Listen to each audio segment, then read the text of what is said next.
La Pologne commémorait ce jeudi 1er septembre les 83 ans de l'invasion de son territoire par l'Allemagne nazie, un événement qui déclencha la Seconde Guerre mondiale.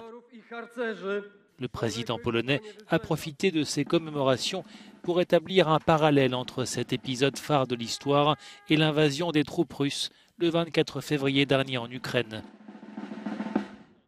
Andrzej Duda en appelle à la solidarité avec Kiev face à l'envahisseur russe. Aujourd'hui, nous appelons sans relâche tous nos alliés et le monde entier à aider l'Ukraine et à arrêter l'impérialisme russe.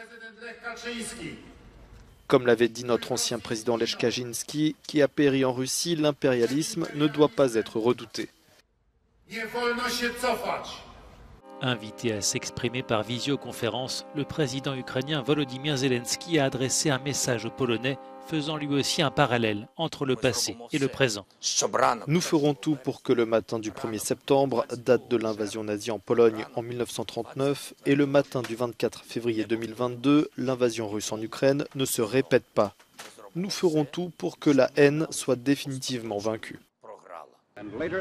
Par ailleurs, Varsovie a profité de ces commémorations pour exiger à nouveau à l'Allemagne des réparations que les autorités polonaises chiffrent dans un dernier rapport à 1300 milliards d'euros. Un montant qui comprend d'un côté les pertes matérielles, de l'autre les compensations pour les pertes humaines, alors que près de 6 millions de Polonais ont péri durant la guerre.